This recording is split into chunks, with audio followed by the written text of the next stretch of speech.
A piercing scream split the quiet afternoon in Oak Ridge. 6-year-old Lily Patterson's face twisted in terror as she dropped her doll and bolted across the manicured lawn. Behind her, a large German shepherd charged forward, closing in fast. Inside the house, Thomas Patterson's coffee mug shattered on the kitchen tile as he stared at the home security screen in horror. His daughter stumbled, crashing face first into the grass. The dog reached her within seconds. "No!" Thomas's hand shook as he fumbled to dial. This was the 5th time that animal had shadowed his little girl. 3 houses down, elderly Mrs. Davis set her binoculars aside. "Fools and their cameras never catch the truth," she muttered, reaching for a faded photograph of Captain Miller. Officer Reynolds picked up on the 3rd ring. "That dog's been stalking my daughter," Thomas said, his voice cracking. "I want it taken today. Leave a like and tell us where you're watching from in the comments." And now, back to the story. Oak Ridge used to be the kind of town where neighbors loaned sugar and left their doors unlocked. That changed the day 8-year-old Justin Baker vanished while riding his bike home from school. Since then, parents gripped their kids' hands tighter, and home security sales tripled. Thomas had the most advanced setup on the block, 8 cameras blanketing every angle of his 2-story colonial. Lily Patterson wasn't always so afraid. Before her mother's fatal car crash 2 years back, she'd been bold and full of spark. Now, at 6, she was a quiet wisp of a girl, her honey blonde hair limp, her wide blue eyes too serious for her age. Her kindergarten teacher described her as present but absent. The child psychologist used phrases like selective mutism and trauma response. At home, she poured herself into drawings of guardian angels, winged figures that often looked like dogs. Thomas, now 38, looked closer to 50. The guilt of taking a business call the moment the police called about his wife's crash never left him. He'd turned the sunroom into a makeshift office where he could keep an eye on Lily. Never again, he'd vowed. Nothing happens to her under my watch. 3 houses down, Mrs. Eleanor Davis, 78, maintained a victory garden admired by all, but few knew she'd once served as a field nurse in Vietnam. She'd seen dogs save lives, real heroes on 4 legs. That's why she recognized the German shepherd who'd roamed Oak Ridge since Captain Miller's death 3 years back. "That's not just any stray," she had once told Thomas. "That's Sergeant, the captain's partner. Smartest dog I ever saw." But Thomas, like most of Oak Ridge, had smiled politely, nodded, and moved on. That so-called stray, the one Oak Ridge residents feared and had called animal control on a dozen times. He had once worn a name, a vest, a medal. His handler had called him family.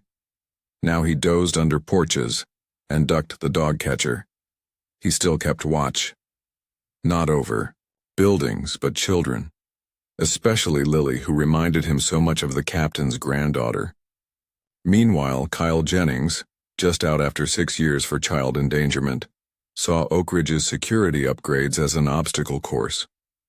From his rusting van parked legally near the elementary school, he'd already picked out his next target.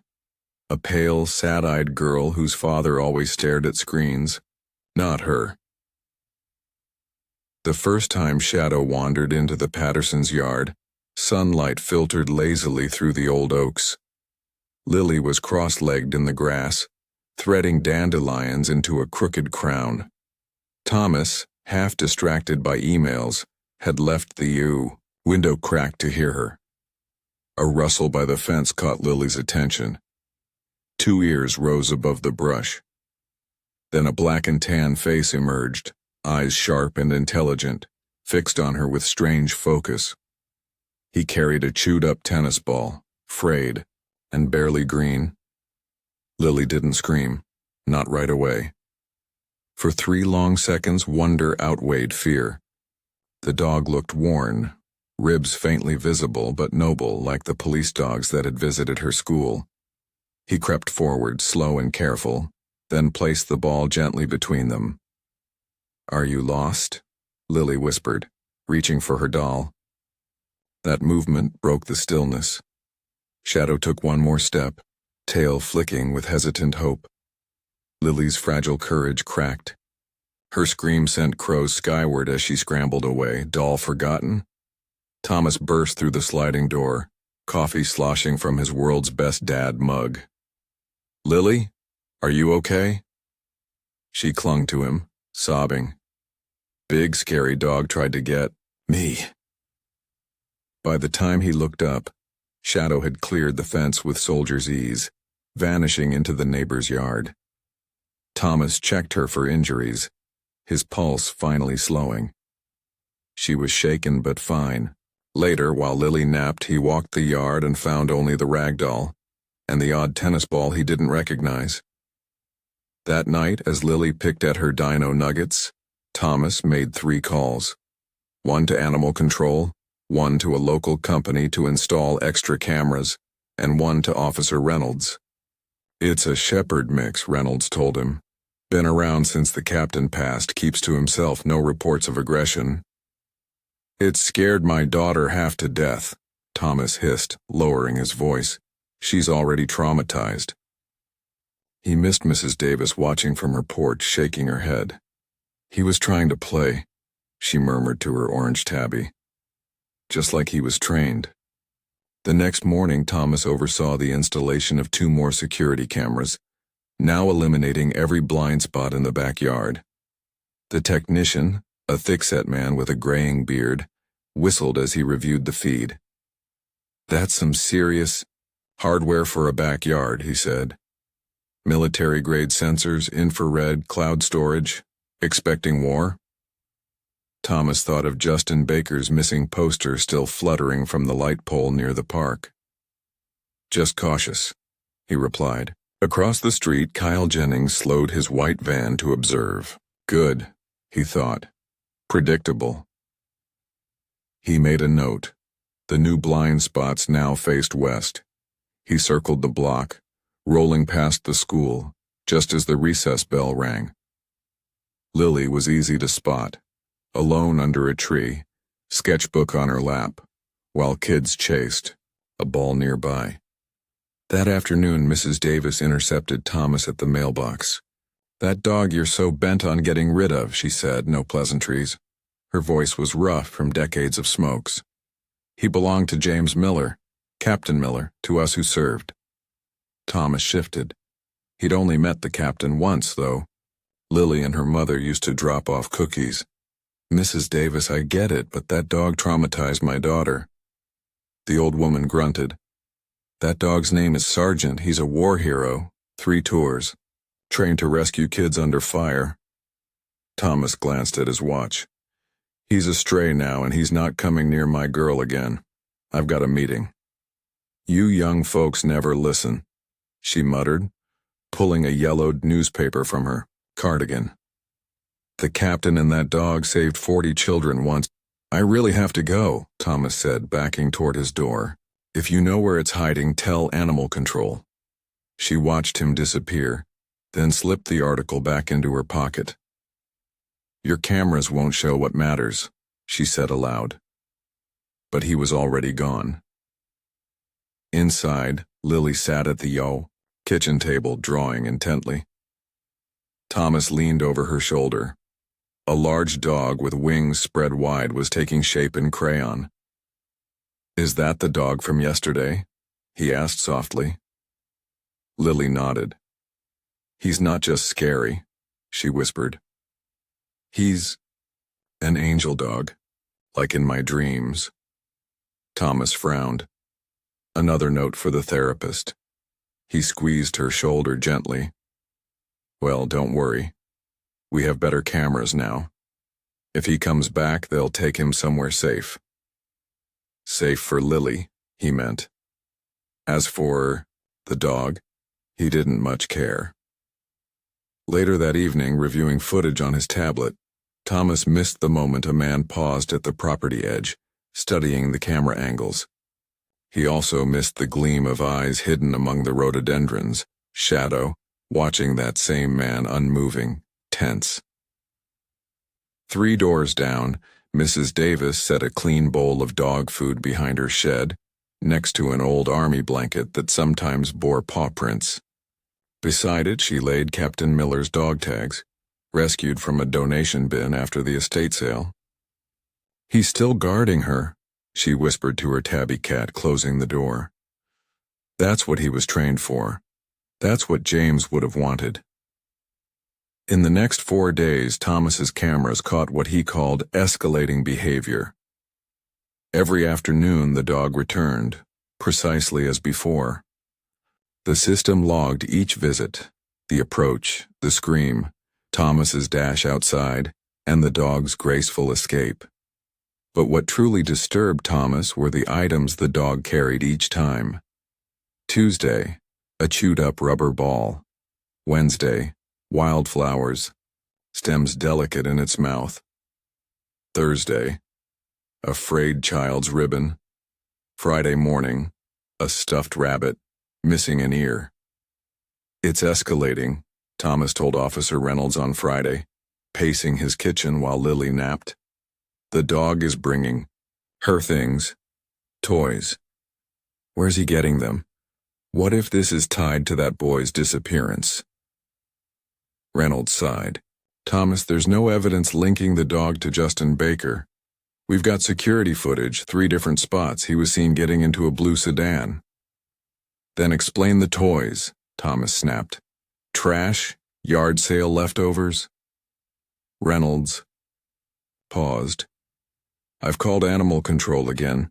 They'll set a humane trap at 5 p.m. today. If they catch him, we'll check for a chip. Standard hold. If nobody claims him..." The pause spoke volumes. Thomas hung up, unsettled. He re-watched the clips. The scenes were eerily consistent. Shadow appearing, laying down a gift, inching closer. Lily screaming, running. In the latest footage, she'd tripped, and the dog had reached her before Thomas. That image, her small body on the ground, the massive shepherd standing over her, had haunted his sleep. But cameras can't show intention. All Thomas saw was threat. He didn't see what Mrs. Davis observed through her binoculars. The soft tail wag, the ears pinned low, the gentle way each gift was placed. At 3 Thomas's phone buzzed. A neighborhood alert popped up, grainy photo of a white van near the school. Suspicious vehicle. White Ford Econoline seen 3 times this week during pickup. Male driver, baseball cap. Leaves quickly when approached. Partial plate, police notified. Thomas frowned. He decided he'd pick Lily up himself next week. One more thing to watch for. The doorbell rang just as he set down the phone. When he opened it, Mrs. Davis stood there, face unusually grim, clutching a worn manila envelope. "I need 5 minutes," she said flatly. "It's about the dog." Thomas held back a sigh. "Mrs. Davis, I understand you're worried, but animal control's scheduled for 5. They'll handle it." "That's exactly why I'm here." She pushed a worn envelope into his hands. "Before you do something you can't undo, you need to know who that dog really is."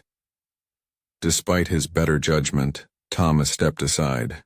Lily was still napping, and frankly he needed the distraction.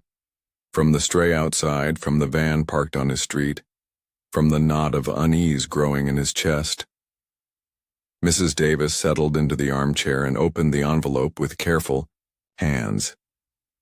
Inside were several old items, a yellowed newspaper clipping, a faded photo, and a folded piece of paper with an embossed seal. "Captain James Miller served in the Army for 3 decades, she began, spreading the clipping across the coffee table. "Special Forces, then K-9 Division. This article is from his final deployment 8 years ago. He and his partner had just come home." The photo showed a younger Miller, stern but proud, standing beside a regal German shepherd. Even Thomas had to admit the likeness to the stray outside was uncanny. His name was Sergeant, Mrs. Davis said, tapping the citation with her finger. He was trained for child protection in war zones, could sense threats before they happened, saved a whole classroom once during an ambush. Thomas scanned the certificate, commendation for exceptional service, Canine Division with specific mention of civilian child rescue. Look, even if it is the same dog and that's a long shot, he's not who he used to be. He's wild now. Could be dangerous. He's been scaring my daughter. Mrs. Davis's eyes sharpened. That dog is doing exactly what he was trained to do, protect children. Have you actually watched your security footage, really looked at it? He doesn't charge. He approaches slowly. When Lily falls, does he attack? No. He stands over her guarding until you arrive. You're romanticizing a stray, Thomas said tightly. Lily's terrified of him. Children fear what they don't yet understand. She pulled a final item from the envelope, a handwritten letter. Miller had no family except a granddaughter in Seattle who never visited. Before he died, he wrote this, begging whoever found it to care for Sergeant. The estate crew tossed it. I salvaged it. Thomas took the letter reluctantly, recognizing the trembled script of a dying man. To whom it may concern, my time is short, and I worry most for Sergeant. He is more than a dog. He is a soldier, a protector, trained to guard children at any cost. Please, if you find him, let him finish his mission. He will never hurt the innocent. He will seek out those who need him most. Captain James Miller, U.S. Army. Thomas returned the letter, unmoved. I get that he meant a lot to the captain, but I have to protect my daughter. This sergeant or shadow, whatever his name is, makes her scream in terror. Mrs. Davis slowly gathered her documents, her arthritis making each motion deliberate. Come by my place tomorrow, 9 a.m. My grandson and his kids will be here. Watch how Sergeant behaves before you judge him. Animal control will have him by then. She stared at him, calm but steely. Then you better pray they're late. Some mistakes, Mr. Patterson, can't be fixed. Once she left, Thomas went to check on Lily. She was still asleep, clutching her sketchbook. He gently slid it from her arms and flipped it open. Another drawing of the angel dog. This time, the creature stood between a little blonde girl and a jagged black shape with sharp teeth. A chill slid through him. He couldn't say why. His phone buzzed, a confirmation text from Animal Control for the 5 p.m. appointment. Then another. Alert. An email from the neighborhood watch. White van sighting. This time, on his street. Thomas scanned outside but saw nothing out of place. Except a flyer on the telephone pole. Handyman services. No job too small. Kyle J. Local. Number. Seemed normal enough. He turned to go back inside, then froze. Between two parked cars across the street for just a second, he saw the German shepherd watching his house.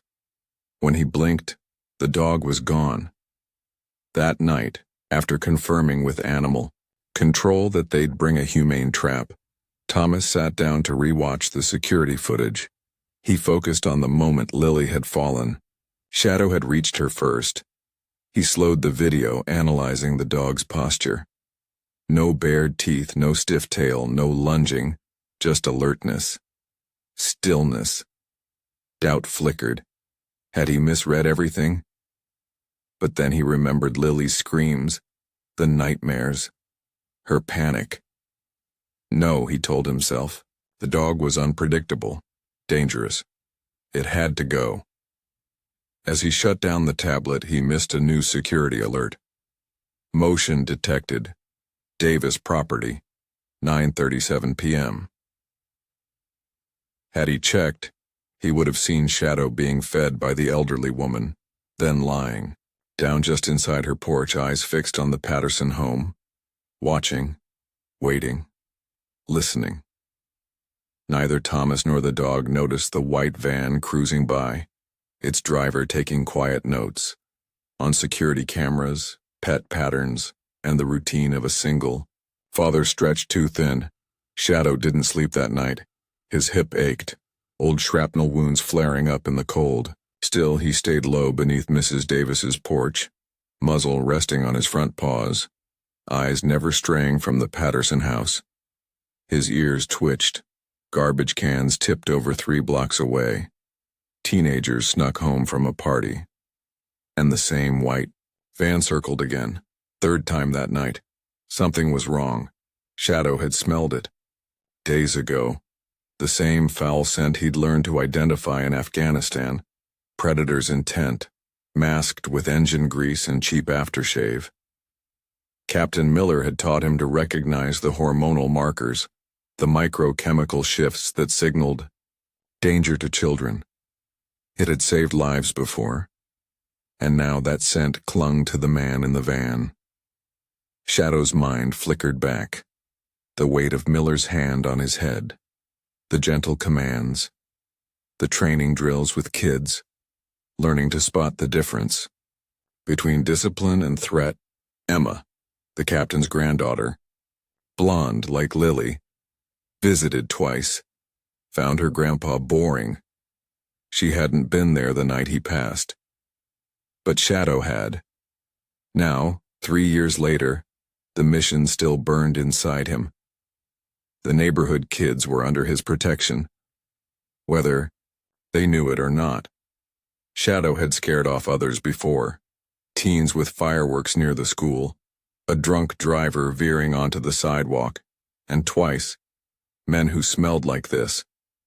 But Lily reminded him of Emma, the grief, the hesitation, the same tremble in her steps.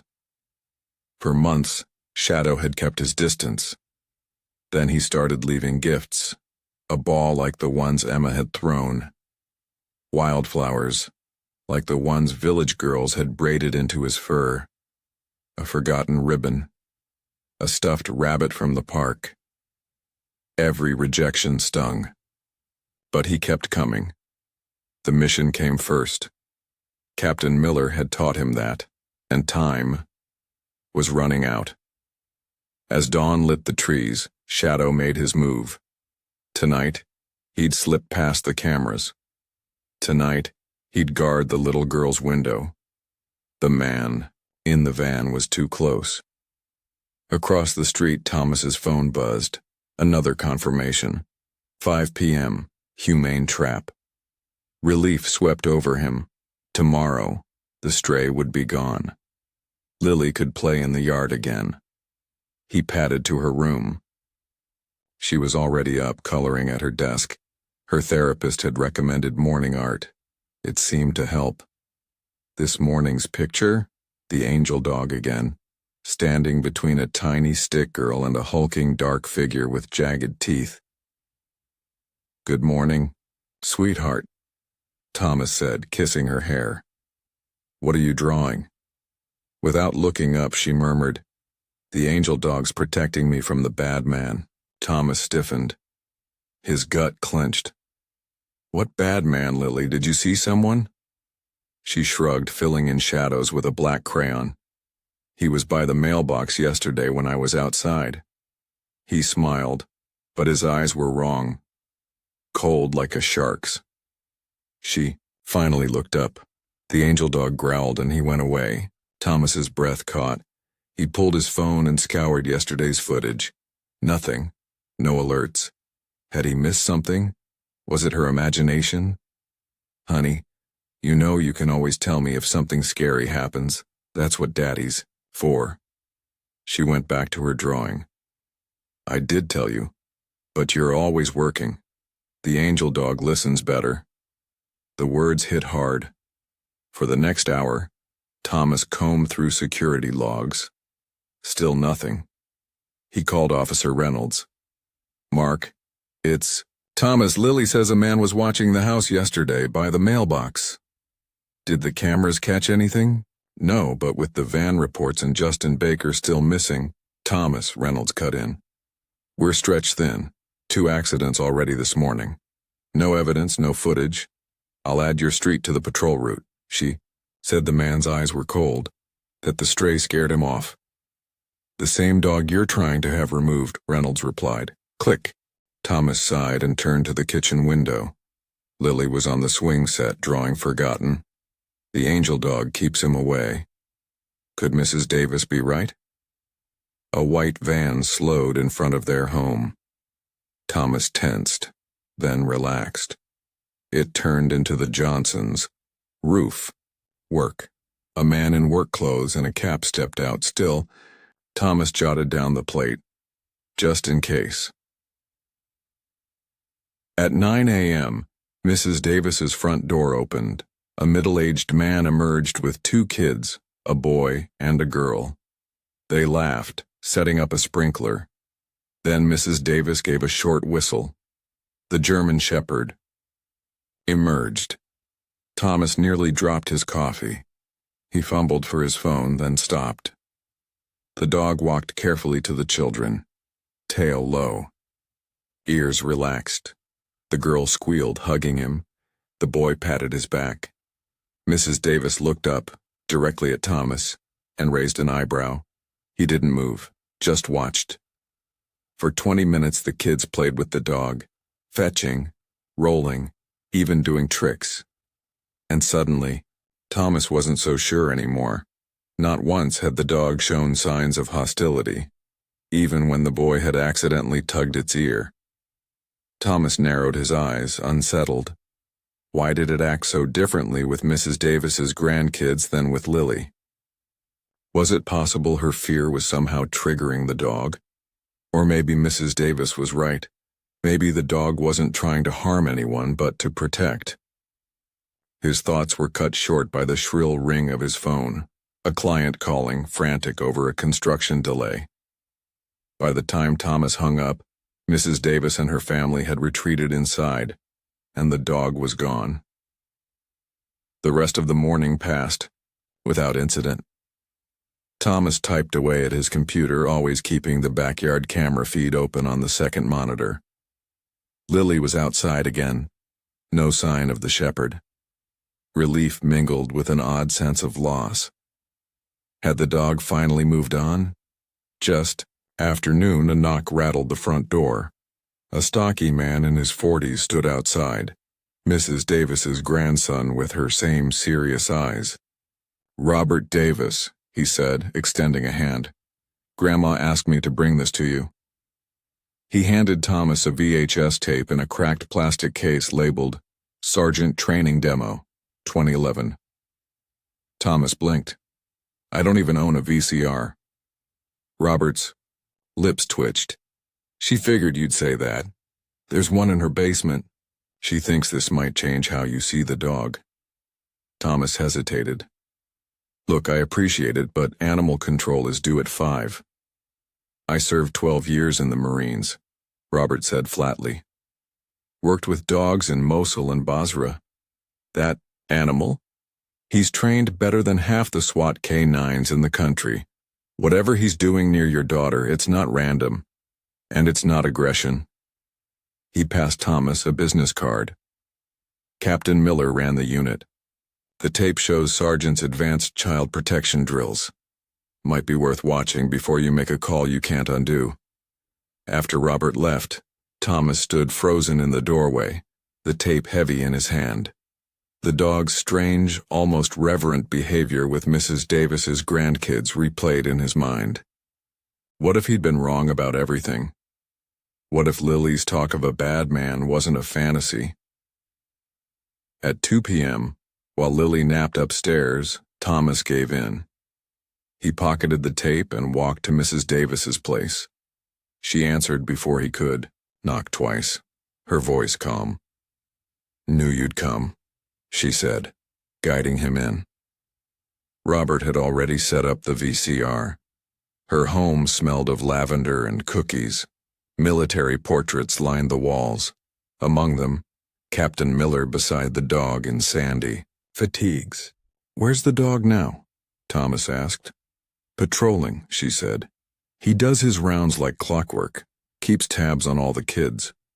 She slid the tape into the VCR with a practiced motion. This was recorded during Sergeant's final evaluation. James, Captain Miller, was so proud. The video flickered to life. A younger Miller stood beside Sergeant in a desert-colored training facility. Children milled in the background. Demonstration, Child Protection Protocols, an off-screen voice announced. Unit, Sergeant, Handler, Captain James Miller. Scenario 1, Aggressive Approach. Thomas watched, riveted. A man in protective gear charged toward a child.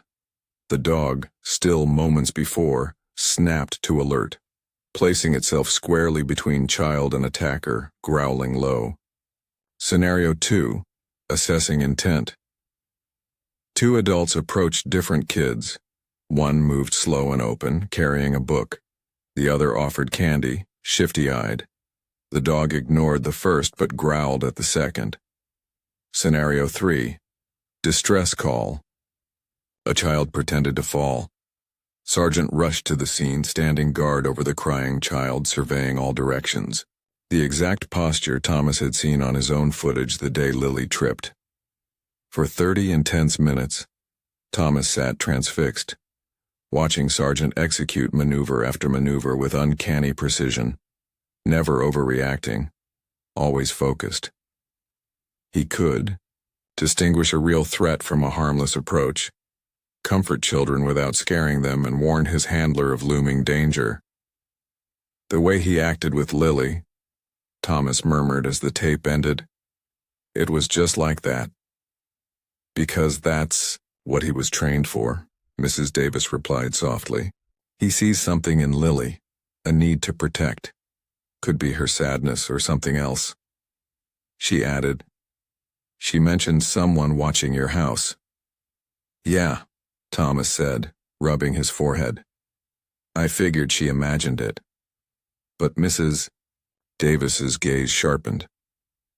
Yesterday she said the dog scared the man off. Thomas shook his head. But we didn't catch anything on the cameras. Cameras can't see everything, she said. Thomas was beginning to believe that was more than just a folksy saying. By 3:30, Thomas knew animal control would be arriving soon. I need to think, he muttered, rising. Mrs. Davis walked him to the door. He's been trying to tell you something, she said. For Lily's sake, I hope you listen before it's too late.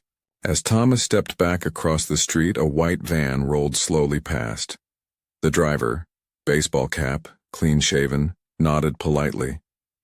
Thomas returned the gesture automatically, then froze. That van had been parked at the Johnsons' house all week. Why was the contractor still around? Back inside, Lily still slept. Thomas sat and reviewed the security footage again, this time studying the shepherd's behavior frame by frame. The carefully placed toys, the protective stance when Lily fell. But something new caught his eye. Yesterday's footage, right before the dog arrived. A flicker in the far corner. Thomas zoomed in. There, just outside the property line, was what looked like a human figure, watching, waiting, then gone as soon as the dog entered the frame. His phone buzzed. Animal control, calling to confirm. Thomas stared at the grainy image, his mind racing. Actually, he said, his voice cautious, I think there might have been a scream cut him off. Lily's scream. He dropped the phone and sprinted for the back door. His chest felt like it would explode. Through the kitchen window he spotted her, backing away from the fence, frozen with fear. The German shepherd was there too, fur bristling, fangs bared in a snarl that turned Thomas's blood to ice. But the dog wasn't focused on her. It was watching something behind the shed, something moving. Thomas flung open the door. The security, System chimed. Motion detected in the backyard. Too late to matter. Lily stood by the swing set, paralyzed. Not from the dog, but from what she saw creeping out of the shadows. "Lily, come here," Thomas shouted. She turned, face pale. "Daddy, the bad man." From behind the shed stepped a man in work clothes and a baseball cap. His easy smile clashed with the steel in his eyes. Thomas recognized him instantly, the contractor, the white van. "Afternoon," the man said smoothly. "Didn't mean to spook you. Just realized I left a tool back here from when I checked your gutters. Heard you might want an estimate." But Thomas had never requested an inspection. The realization struck like a hammer. This man had been watching them, studying their routines. The bad man in Lily's drawings, he was real. The dog's snarl deepened, its body locked in a protective stance in front of Lily. "Lily, baby," Thomas said calmly, stepping forward. "Come to me. Now." Her small legs moved. The man's smile twitched. "She looks just like her self-portrait on the kindergarten board, doesn't she?" The implication slammed into Thomas. That display wasn't public. This man had been inside the school. "You need to leave my property." "Now," Thomas ordered, pulling Lily behind him. "Kyle," he remembered, the name from the flyer. Kyle took a step forward, revealing what he held, a stuffed toy and a knife, partly hidden, gleaming in the sun. "Got a little something for Lily here, from her friend Justin Baker. Been missing her something awful." Justin Baker, the missing kid. Thomas's gut lurched. The shepherd's growl turned guttural, volcanic. "Lily," Thomas whispered. "Go inside, call 911, do it now, honey." Her head nodded against his back, tiny breath shaking. "You're not going anywhere, sweetheart," Kyle sneered. "Justin's been waiting." The shepherd barked sharply, grabbing Kyle's attention. Thomas shoved Lily toward the house. "Run!" It all happened in a blink. Lily bolted, Kyle lunged. And the dog launched like a missile, colliding with the man mid-stride, knocking them both to the ground. Thomas ran. Inside, Lily was struggling to dial. Her fingers trembled. He grabbed the phone. 911, he barked. "There's a man. He's got a knife. He threatened my daughter. He might be tied to the Justin Baker abduction." Outside, a howl pierced the air. The dogs. Then a crash. "Sir, help is on the way," the dispatcher said. "Are you in a secure location?" The doorknob jiggled. Thomas's blood iced over. Kyle had overpowered the dog. He clutched Lily. Then, the sound of breaking glass. Kyle smashing the window to unlock the door. No time to flee. "Daddy," Lily said quietly. "The angel dog needs help." The back door swung open. Kyle stood there, bleeding, wild-eyed, his cap gone, his knife red. "Should have been easy," he hissed, stepping forward. "Now we do it the hard way."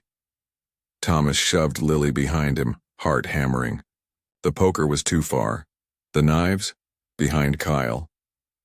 "The police are almost here," Thomas said. "You can still—" Kyle laughed. "Too late for that. Justin's got room for one more." That implication, that Justin might still be alive, froze Thomas. It was all Kyle needed. He lunged. Thomas dodged, slamming into the wall. Lily screamed. Kyle raised the blade and the window behind him exploded. The shepherd, bloodied, furious, charging. It slammed into Kyle's back, jaws clamping down. Man and beast crashed to the floor. The knife clattered away. Thomas scrambled, grabbed Lily, and bolted. He barely got the door open when he collided with Officer Reynolds' gun drawn. "Inside! Kitchen! Knife!" Thomas gasped, shoving Lily toward the police. Reynolds and 2 more officers burst in. Another cop stayed back with them. Screams echoed from inside. And finally, silence. A tense voice shouted, "Police, don't move!" followed by the scuffle of boots and a crash from inside. Time seemed to stall.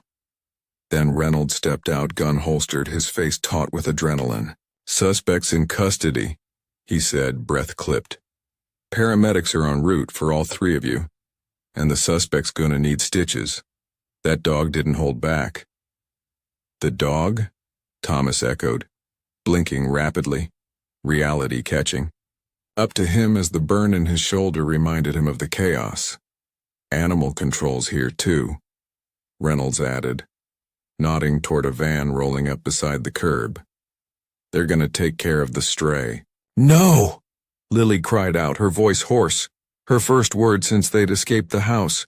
"Don't hurt the angel dog, he saved us!"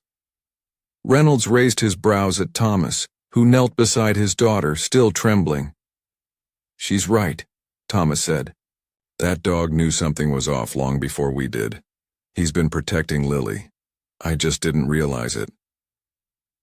Inside, paramedics surrounded Kyle, whose snarled curses echoed from the open door. 2 officers helped a third limp out.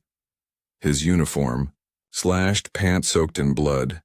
He had another knife, one officer said, jaw clenched. "Boot blade. Got Wilson while cuffing him." Then the German shepherd appeared, wounded but upright, walking on his own beside another officer holding his scruff with caution. "That the stray you mentioned?" Reynolds asked, eyeing the dog's focused stance. Thomas nodded. "His name's Sergeant, belonged to Captain Miller. He's military-trained, child protection unit." The animal control officer approached, snare pole extended. "We got a report about a dangerous stray." "There's been a mistake," Thomas said, stepping between them. "This dog saved my daughter's life. He needs a vet, not a death sentence." While the adults argued, Lily slipped from the paramedic's side and walked, slow, careful, toward the dog. "Thank you, angel dog," she whispered, holding out her hand. Everyone stilled. The dog lowered his massive head, sniffed her fingers, then gave a single deliberate lick. He sat down beside her, posture alert but calm. Thomas felt something unravel inside him, a wall of fear and doubt collapsing. This wasn't a threat. This had always been a guardian. "Sir," the officer said quietly, "if you plan to keep this dog, you'll be responsible for his care and containment." "I'll cover everything," Thomas said. He turned to Lily, who was now petting the dog's head, her fear forgotten. "But first we get him to a vet. Then we talk about giving him a home." Mrs. Davis appeared at the edge of the crowd, leaning on her cane. She didn't look proud, only grimly satisfied as paramedics wheeled Kyle away in cuffs. "Captain Miller would have been proud," she said softly. Sergeant finished his mission. Reynolds joined them, face grave. "We found disturbing stuff in the van, photos of several kids, including Lily and Justin Baker, notes, maps. He's been stalking this neighborhood for weeks." Thomas froze. "Justin, we don't know yet, but Kyle's GPS had an address. We're checking it now." He glanced down at the dog, a new respect in his eyes. How did he know? No reports, no warnings. Background clean. Mrs. Davis snorted. "You can't screen for what dogs like Sergeant sense. James always said he could smell evil." The German shepherd looked up as if he understood. "Come on, buddy," Thomas said gently. "Let's get you looked at." The dog's eyes locked with his, no longer wary, but clear, intelligent, forgiving. With effort, Sergeant stood, limped forward, and followed father and daughter to the car, dignified, his mission understood. At the emergency veterinary clinic, quiet efficiency buzzed around them. Dr. Sarah Winters examined Sergeant's knife wound as Thomas stood nearby, an arm, around Lily's shoulder. He's lucky, she said, her hand steady. Blade missed major arteries. Deep sutures will be needed, but he'll recover with care. Thomas nodded slowly. They'd gone straight to the clinic after giving police their statements, leaving behind flashing lights and stunned neighbors. Reynolds had promised to call with any updates. "Is the angel dog gonna be okay?" Lily asked, her voice small. Dr. Winters gave her a warm smile. "He's brave. He's strong. We'll clean him up, ease his pain, and let him rest." Sargent lay still, eyes sharp, tracking every movement but mostly focused on Lily, as though his duty wasn't finished. "We'll also scan for a microchip," Dr. Winters added, prepping a sedative. "Might tell us more about his past." "He doesn't have one," a gravelly voice said. Mrs. Davis stood in the doorway holding a manila folder. James didn't trust microchips, but he kept records. She handed over the folder. Vaccinations, training certificates, military history. Thomas blinked.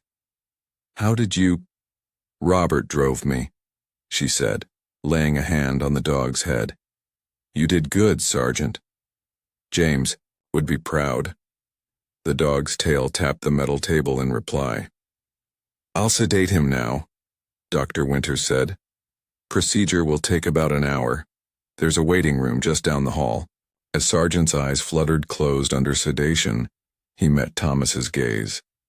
One final moment of trust. In the waiting room, Lily curled against her father. Mrs. Davis sat across from them, eyes full of something between relief and vindication. "I told you," she said plainly. "That dog's been watching over this street since James died. Watching the kids." Thomas nodded, shame washing over him. "I thought he was a threat. I was wrong." "You saw what any parent sees," Mrs. Davis said. "An unknown animal. Near your child. You reacted to protect her." She smoothed her skirt. "But the tragedy of growing old, Mr. Patterson, is that people stop listening. They think our eyes go bad and our minds go with them." "I'm sorry," he whispered. "What matters is that you're listening now," she said. "And that Sergeant finished his job. James would sleep easier." Thomas's phone buzzed. "Officer Reynolds," he answered quickly, switching to speaker. "We found him," Reynolds said. "Justin Baker. Alive. In a basement. Kyle's aunt's old property. He's weak, dehydrated, but he's alive." Lily stirred at the news. Mrs. Davis covered her mouth, eyes glistening. "He'll recover physically," Reynolds continued. "We've got a child psychologist with him. His parents are en route." A pause. "We also found proof Kyle's done this before. Photos, journals, dates. This goes back years. Multiple states." Thomas stared, chilled. "Oh my God. He's talking now," Reynolds added. "Trying to cut a deal. But it doesn't matter. We've got enough. He's done." When the call ended, silence fell. If Sargent hadn't known, hadn't acted, Thomas pulled Lily closer, burying his face in her hair. "Daddy?" she said, lifting her head. "Can we keep him, please?"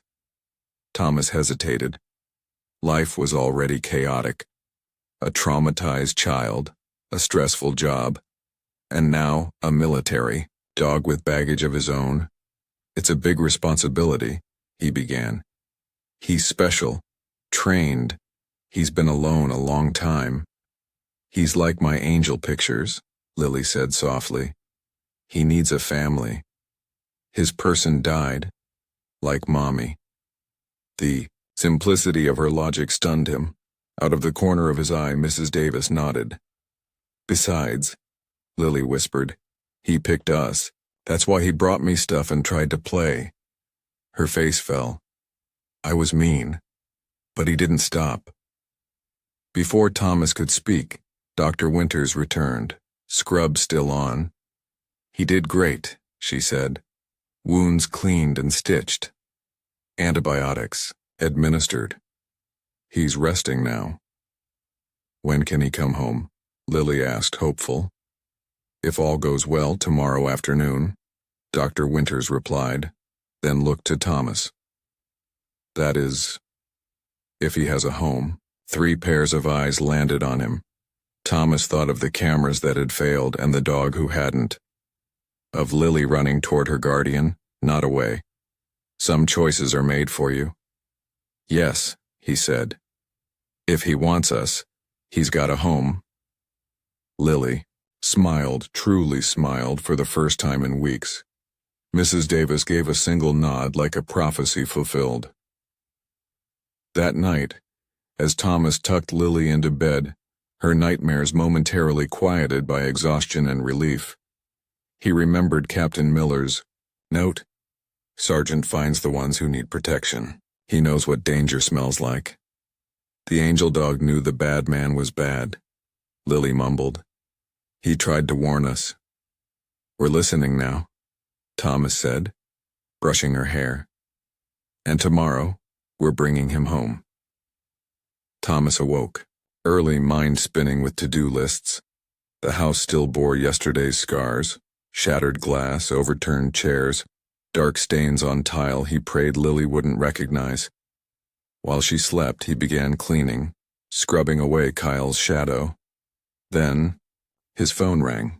Reynolds again. We've analyzed Kyle's van in the basement, Reynolds said grimly. There were photos of Lily, through your windows, walking to school, playing in your yard. He'd been watching for weeks. Thomas gripped the counter. How? Did we miss that? I've got cameras. He knew your blind spots, Reynolds said. Worked around them. But the dog, somehow he knew. He'd sensed the danger before any of them did. The timeline was unmistakable. Sergeant started acting strange the exact week Kyle showed up in the neighborhood. After ending the call, Thomas stood motionless in the kitchen, morning light casting long beams across the newly cleaned floor, a floor that had nearly borne witness to the unthinkable. How many times had he misread Sergeant's actions? The dog bringing toys, hovering near Lily, standing rigid when she fell. He'd mistaken every signal. What had looked like aggression was, in truth, a soldier trying to execute his mission. Captain Miller had trained him to defend.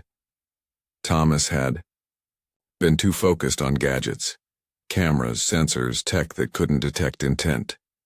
Yet Sergeant, with instincts honed for war, had seen what no lens could: a predator. It was mid-morning when Mrs. Davis knocked on the door, her grandson Robert at her side. Figured you might need some help getting ready, she offered, motioning to the pickup truck idling at the curb. Robert began unloading food, bedding, gear, and a thick folder of Sergeant's military records. I don't even know where to start with a dog like this, Thomas admitted as Robert placed bags of high-protein kibble near the kitchen island. They're not like pets, Robert explained, unhooking a worn leather leash. They're trained to operate under command, to work. That structure, it grounds them. It'll actually help him adjust to civilian life. For the next 2 hours, Robert guided Thomas through the fundamentals, while Mrs. Davis stayed with Lily, who had just woken up. She showed her photos, Sergeant in uniform beside Afghan children. He watched over them too, she said softly. Bad men tried to destroy what Captain Miller built, but Sergeant always saw them coming. Like he saw Kyle, Lily murmured, her tiny finger resting on Sergeant's photo. Mrs. Davis nodded. Exactly, sweetheart. Some dogs smell fear. Sergeant? He smells evil. Captain used to say he had a 6th sense. At noon, Thomas's phone rang. Dr. Winters. Sergeant's stable, she reported. The wound's clean, vitals are strong. He's resting but alert. You can take him home around 4 if you're ready. Thomas glanced at Lily, her eyes lighting up with anticipation. We'll be there, he promised. Just after lunch, Officer Reynolds dropped by, handing over a thick envelope. Thought "You'd want to see this," he said. "Footage from yesterday. We enhanced it, slowed it down, pulled out the keyframes." Thomas frowned. "Why would I want to relive that?" The officer's face hardened. "Because it shows the truth, what Sargent really did, and what Kyle really was." After Reynolds left, Thomas sat at his desk, heart pounding, and loaded the drive. What unfolded on screen shattered him. Frame by frame, the footage told a story he'd missed. Each time Sargent approached Lily, a shadow moved beyond the fence. A figure, sometimes just the bill of a cap, other times a shoulder slipping behind a tree. And Sargent? He wasn't chasing Lily. He was shielding her, repositioning himself between her and a threat no one else had noticed. One clip, just 2 days old, showed Lily falling. Kyle stepped forward, then stopped, because Sargent growled, unmoving, protective. At 3:30, Thomas drove to the vet with Lily, Mrs. Davis, and Robert. He felt uneasy, like this was a first meeting, not with a dog, but with a guardian he'd failed to recognize. In the recovery room, Sargent lay alert, bandaged, eyes sharp. The door creaked and his head rose. He looked at Lily first, then Thomas. His stare wasn't warm. It was measured. "He remembers," Dr. Winters whispered, checking the dressing. "Dogs like him are always evaluating. You were a variable. Now he's deciding if you're still a risk to his mission, protecting your daughter." Thomas nodded slowly. "Makes sense." Winters continued. "Some dogs bond with the wounded, the grieving. They don't choose randomly." Thomas approached, with care, stopping a few feet away. The silence between them was thick. Finally he spoke. "I got you all wrong," he said hoarsely. "You were doing your job. Thank you for protecting her, and when I didn't." Sargent's ears perked. He dipped his head, not submissive but receptive. "Can I pet him now, Daddy?" Lily chirped. "Go slow," Robert advised. "Let him see your hands. Speak calmly." Lily walked forward, no trace of fear. "Hi, Sargent," she said gently. "I'm sorry I screamed at you. You were saving me. You're my hero." The transformation was instant. His posture softened. As she touched his fur, he lowered himself, letting her pet him with childlike reverence. "He's been trained for this," Winters murmured. "With kids, they become something else. Soft, but lethal when needed." Thomas watched, overwhelmed, as Lily leaned her forehead to Sargent's and whispered something only he could hear. The dog responded with a soft lick to her cheek. She giggled, a sound Thomas hadn't heard in what felt like a lifetime. After signing the discharge forms and receiving Sargent's care instructions, Thomas gently helped the dog into the SUV. Despite the wound, Sargent moved with the poise of a seasoned soldier, settling into the rear with quiet strength. "No running or rough play for 2 weeks, Dr. Winters warned. "Sutures out in 10 days. On the ride home, Thomas glanced in the rearview mirror often. Lily sat beside Sargent, hand resting gently on his uninjured side. Her expression, peaceful. The dog remained vigilant, eyes scanning every block. His mission wasn't over. In his mind, it had just begun. "We're going home now," Lily whispered. "You can stay forever." Sargent's tail tapped once, acknowledgement. As they passed the last patrol car near the house, Thomas felt something shift. It wasn't just relief. It was the fragile beginning of peace. They weren't just adopting a dog. They were bringing home a warrior who had already saved their world. 12 months later, the Patterson backyard was unrecognizable. The old shed where Kyle once lurked was gone. In its place stood a bright playhouse painted in Lily's favorite colors. The fence had been rebuilt, taller, stronger, but with a special gate so Mrs. Davis could come by easily, which she did often. That Saturday, Thomas sipped his coffee on the new deck, watching Lily and Sargent play hide-and-seek between garden beds. Now 7, Lily had flourished, her anxiety replaced by confidence, her nights finally quiet. Sargent still lay beside her bed each night, a silent guardian. At 8 he was strong, though the silver creeping around his muzzle told another story. Working dogs age quicker, Mrs. Davis had said once, but their hearts stay young. "Found you," Lily shrieked, spotting the tip of his tail behind a bush.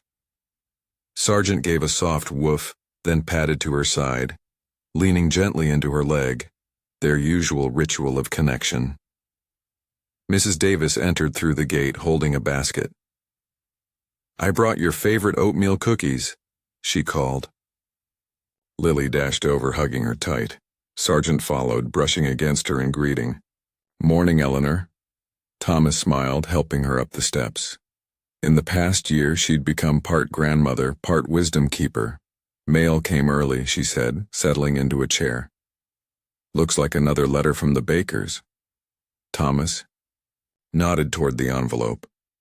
Justin's parents, once strangers, had become friends through shared scars. Justin, now 9, was healing slowly. His therapist thought meeting Sargent had helped.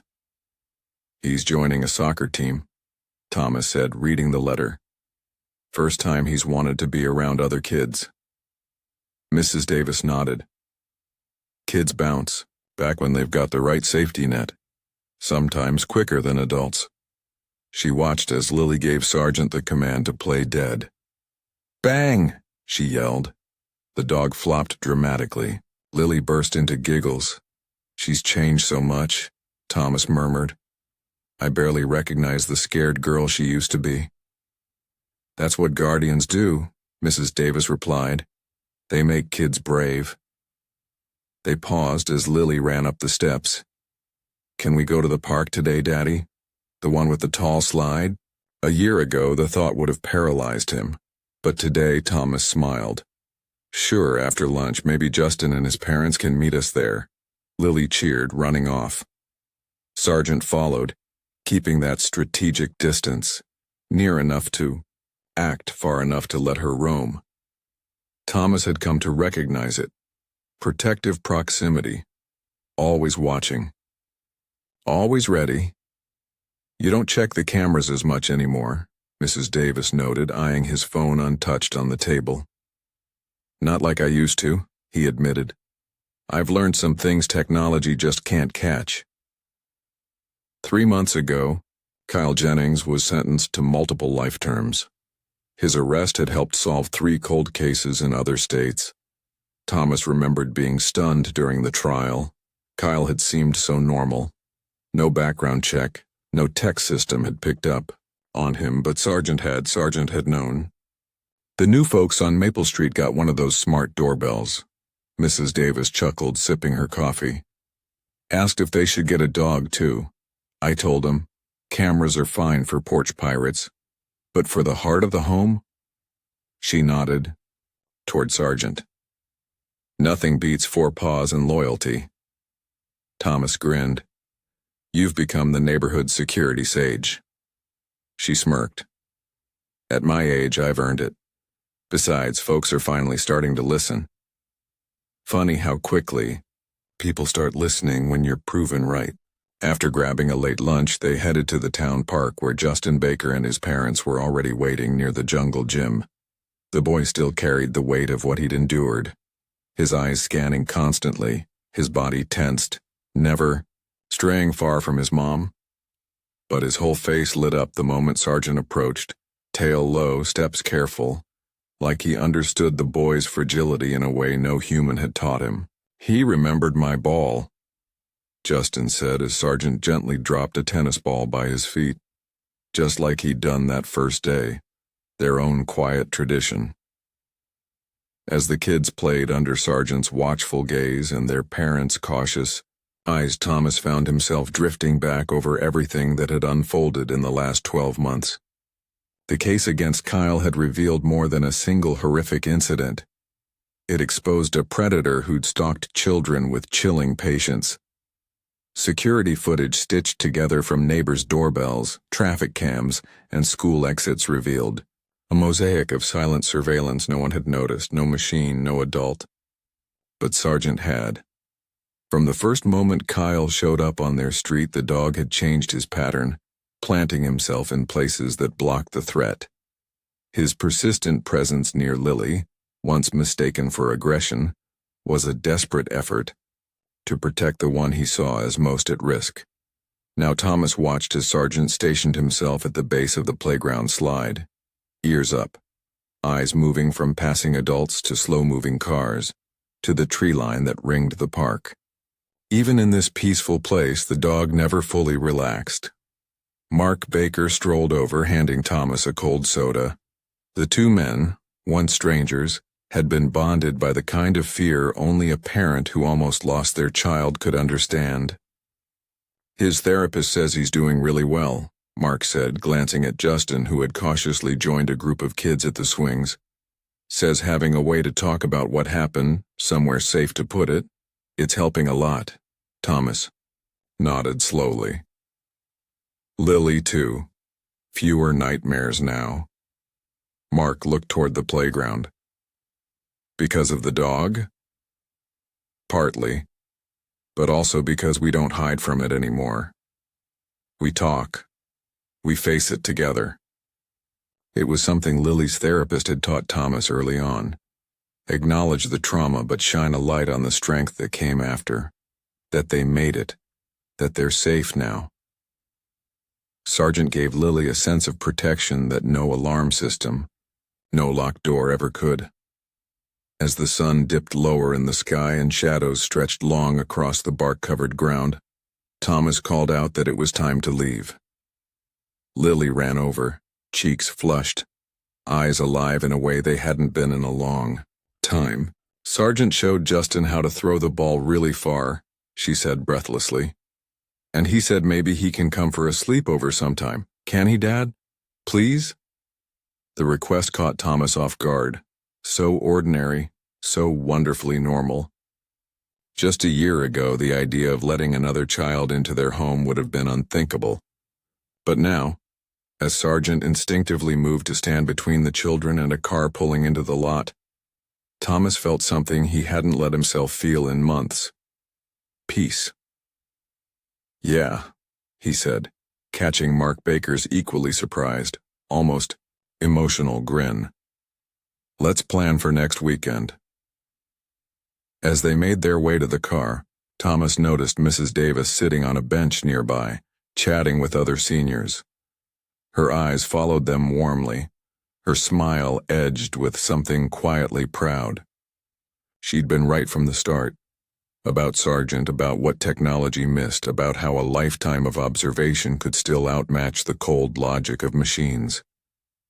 "The angel dog knew," Lily whispered suddenly, slipping her small hand into her father's as they reached the car. "He knew I needed him, even when I was scared." Thomas helped her buckle into her booster, then opened the back door for Sergeant, who, as always, sniffed the seats, scanned the street, and only then climbed in beside her.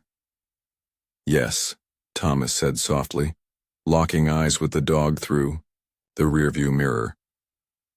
"Sometimes the angels we need the most don't look like angels at first." Sergeant curled up beside Lily, the same as he had for the past year, ever alert, ever loyal. In an age obsessed with smart cameras and digital locks, a stray bark from a dog in the distance can still jolt the heart, reminding us of a deeper kind of protection, one rooted in instinct, loyalty, and love. Mrs. Davis had felt the sting of being dismissed, her gray hair seen as irrelevance by younger folks glued to screens. But this story, this truth, proves her right. The real protectors aren't always the ones we program or control. Sometimes they come on four legs with quiet eyes and a mission no one assigned. For those of us who've raised kids, who've buried friends, who've lived through quiet tragedies, Thomas's panic feels familiar, and so does Mrs. Davis's frustration. Sargent's refusal to give up mirrors the kind of love we've spent lifetimes offering. Fierce, misunderstood, but unwavering. And in a world too quick to forget its elders, this story restores something sacred. The belief that evil can't hide forever, not from those who've learned to truly see. Because love doesn't always come with badges or sirens. Sometimes, it comes with arthritis, memory, and a stubborn streak. And sometimes it comes with paws, a tail, and eyes that never stop watching.